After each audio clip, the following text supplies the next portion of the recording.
Assalamualaikum warahmatullahi wabarakatuh.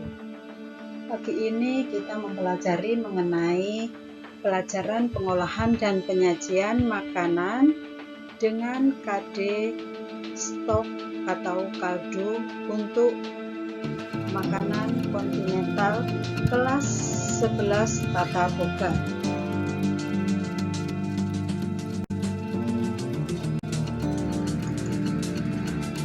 Tujuan pembelajarannya yang pertama yaitu mengenai pengertian stok atau kaldu, yang kedua fungsi stok atau kaldu, yang ketiga komposisi stok atau kaldu, yang keempat jenis stok atau kaldu, yang kelima cara membuat stok, yang keenam kriteria stok yang baik, dan yang ketujuh penyimpanan stok.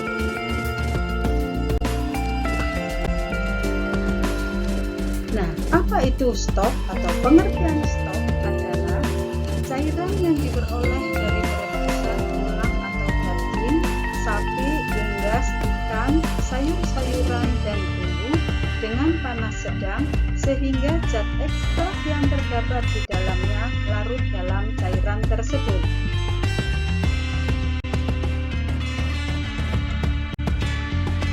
Berikutnya adalah fungsi stok atau kaldu. Fungsi stok atau kaldu yang pertama adalah merangsang alat pencernaan sehingga menimbulkan nafsu makan. Fungsi yang kedua adalah sebagai bahan dasar dalam pembuatan sup dan saus. Yang ketiga sebagai bahan penyedap yang dapat ditambahkan dalam masakan tertentu. Dan yang keempat dapat diberikan pada orang sakit yang masih dalam proses penyembuhan. Berikutnya adalah komposisi stok atau kaldu. Komposisi yang pertama adalah air, ya. Kemudian yang kedua, komposisi kedua adalah tulang. Tulang di sini bisa digunakan tulang sapi, tulang ayam, atau tulang ikan. Kemudian komposisi yang ketiga adalah flavoring. Di sini adalah merpoa dan bouquet garni. Sedangkan komposisi yang keempat adalah produk asam, yaitu tomato paste. Produk asam ini digunakan hanya untuk pembuatan brown stock saja.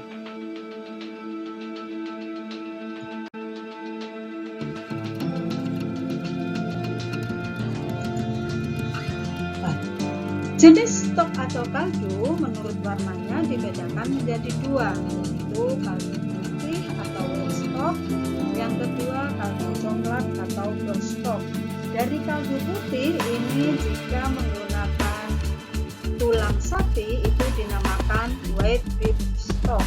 Jika menggunakan tulang ayam itu dinamakan white chicken stock.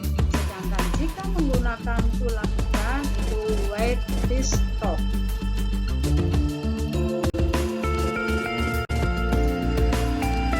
Bagaimana cara membuat white stock? Yang pertama, langkah-langkahnya adalah potong tulang tersebut kecil-kecil, ya, paling tidak 3-5 cm. Langkah yang kedua adalah blanching tulang tersebut. Kemudian langkah yang ketiga, tulang yang sudah di-blanching tersebut masukkan ke dalam stock pot, kemudian tambahkan air, merpoa, dan bouquet garni. Kemudian berikutnya boiling sampai mendidih, ya. Setelah mendidih lakukan simmering, jadi kecilkan apinya, kemudian sambil lakukan cooking. Simmer ini lamanya bermacam-macam tergantung dari jenis tulang yang digunakan. Kemudian setelah di-simmer lakukan strainer, ya, disaring tulang tersebut, disaring dengan menggunakan alat yang digunakan adalah conical strainer. Yang berikutnya adalah cara membuat brown stock. Langkah yang pertama adalah tulang dipotong kecil-kecil. Kemudian coklatkan tulang dengan cara saute tulang dalam alat yang digunakan adalah roasting tray. Kemudian setelah tulang coklat, agak coklat, masukkan merpoa dan tomato paste untuk membantu proses pencoklatan. Kemudian langkah berikutnya, jika tulang tersebut sudah coklat, masukkan tulang ke dalam stock pot. Tambahkan air dan bouquet garni. Kemudian boiling selama yang sudah ditentukan 6-8 jam. Kemudian setelah boiling sampai mendidih, kemudian lakukan simmering ya, kecilkan api sampai simmering selama 6-8 jam tersebut. Lakukan to steam ya. Kemudian setelah di simmering, kemudian saring stok tersebut dengan menggunakan conical strainer. Bagaimana kualitas stok yang baik? Untuk kualitas wet stok yang baik, lakoni harus seimbang, netral, kaya akan rasa bahan. Yang kedua, memiliki aroma yang segar dari bahan yang digunakan. Kemudian yang ketiga, warna daripada wet stock yang meliputi beef wet stock, chicken wet stock, veal, fish harus mempunyai warna yang sangat ringan dan jernih bening, tidak berlemak.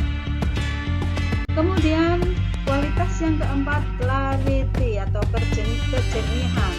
Kaldu sebaiknya mendekati kecerahan kristal pada saat panas. Yang kelima, tidak memiliki rasa asin dari garam. Jadi pada saat membuat stok itu tidak usah ditambah dengan garam. Yang berikutnya adalah kualitas brown stock.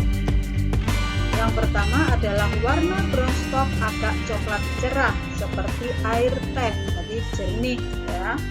Kemudian yang kedua, kaya akan rasa dari bahan dan herbs. Rasa daripada brown stock itu tidak pahit karena gosong ya. Kemudian brown stock tidak berlemak. Kemudian aroma brown stock harum segar tulang sapi dan aromatik. Kemudian tidak memiliki rasa asin dari garam ya. Yang harus diperhatikan dalam membuat stok itu tidak boleh ada penambahan garam. Yang berikutnya, bagaimana penyimpanan stok? Stok disimpan dalam refrigerator dengan suhu 1-4 derajat Celcius. Jadi sebelum disimpan, stok tersebut harus didinginkan terlebih dahulu.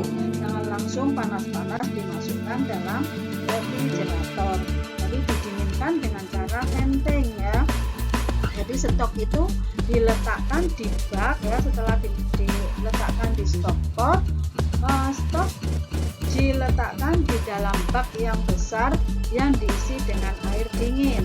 Setelah stok dingin, baru disimpan dalam refrigerator dalam suhu 1-4 derajat Celcius. Bisa juga stok disimpan dalam freezer, ini bisa tahan dalam 3 bulan. Nah, sebelum dimasukkan atau disimpan dalam refrigerator maupun freezer, stok itu harus benar-benar dingin dan gunakan stok dalam tempat yang tertutup untuk mencegah masuknya kotoran dalam stok tersebut. Kemudian berikan label dan tanggal pada stok tersebut supaya mudah untuk mengingatnya. Ya, demikianlah tadi materi tentang stok. Semoga bermanfaat. Terima kasih atas perhatiannya. Sampai jumpa lagi di materi yang berikutnya. Wassalamualaikum warahmatullahi wabarakatuh.